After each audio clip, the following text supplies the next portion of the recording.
You know that story we've all heard, the one about our ancestors back in the Middle Ages, convinced the Earth was flat. This classic tale of ancient ignorance versus modern, enlightened science. But what if that story, one of the most famous facts in history, is actually completely wrong? I mean, really think about it. Picture Christopher Columbus standing there arguing with all these scholars who were terrified he's going to sail right off the edge of the world. What if that whole dramatic scene just never happened? What if this fact that we all learned in school about a flat Earth believing past isn't a fact at all? Because here's the bottom line, the absolute truth of it.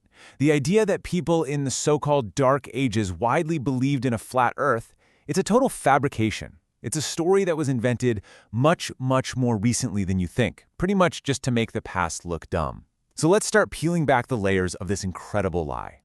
To find the real story, we've got to go way, way back, long before the Middle Ages. Our story actually starts with the ancient Greeks, who didn't just guess that the world was a sphere, they built a lasting scientific consensus around it. Now, what's really wild here is just how fast this all happened.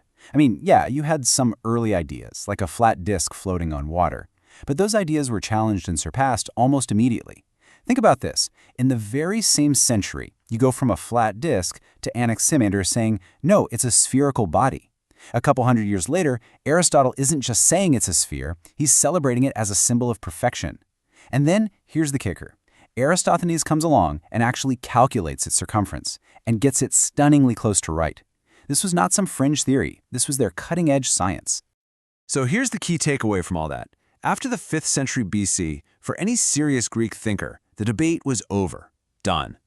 The idea of a spherical Earth became the undisputed standard among anyone who is educated.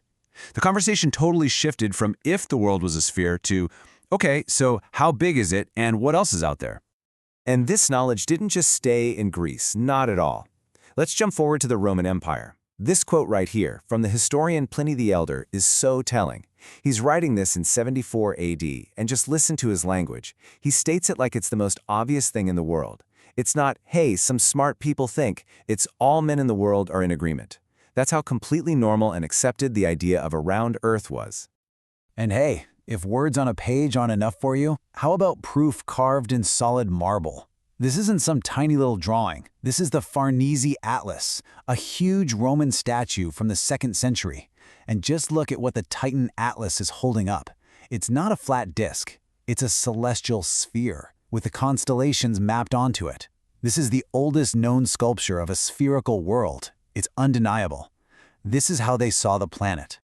All right, so the ancient world was crystal clear. The Earth is a sphere. But this is where the myth really kicks into high gear. The story we're all told is that when Christianity rose to prominence, all that brilliant knowledge was just thrown out the window, that the church plunged Europe into a dark age and forced everyone to believe in a flat Earth. But is that what really happened? Let's dig into the actual evidence. Now, people who push this flat Earth myth love to point to certain Bible verses. And you know what? It's true. If you take a phrase like the circle of the Earth with extreme, hardcore literalism, yeah, you might picture a flat disk. But here's the crucial part. That is not how the most influential Christian thinkers of the time read it. They understood these passages were metaphors, and they overwhelmingly supported the scientific view they got from the Greeks. And if you want the definitive proof, the absolute final word on the matter, look no further than St. Augustine. This guy was arguably the single most influential Christian thinker for 1,000 years. And listen to this quote from around 415 AD.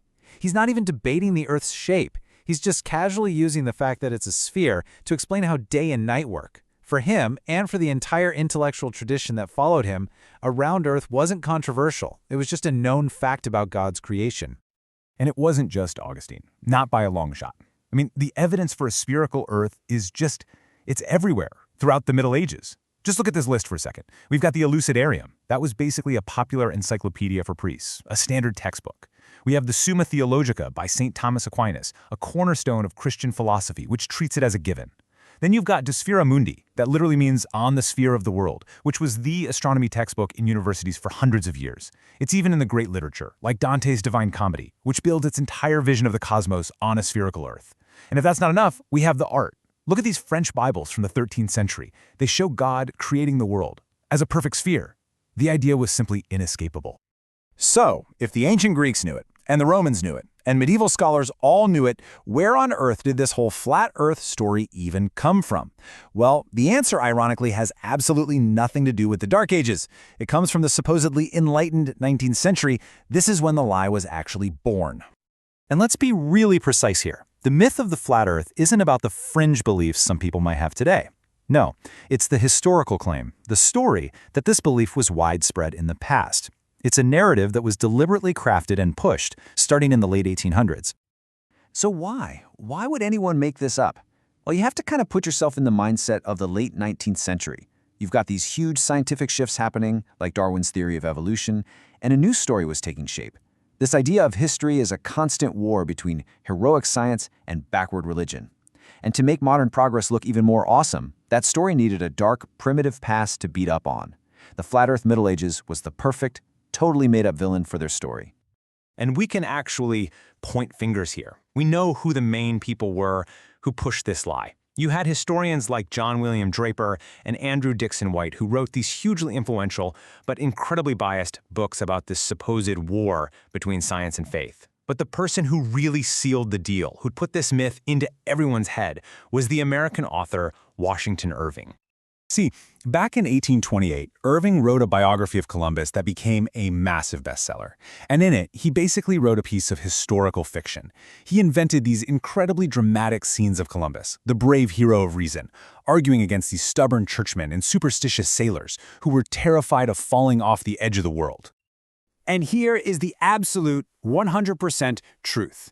That scene is a complete and total fabrication. It never happened. Not even close. The real debate Columbus had wasn't about the Earth's shape. Everybody already agreed it was a sphere. The debate was about its size. Columbus, using some bad math, argued the Earth was way smaller than it really is and that a trip to Asia was possible. The scholars were actually the ones who had the science right. They knew the globe was way too big for his plan to work.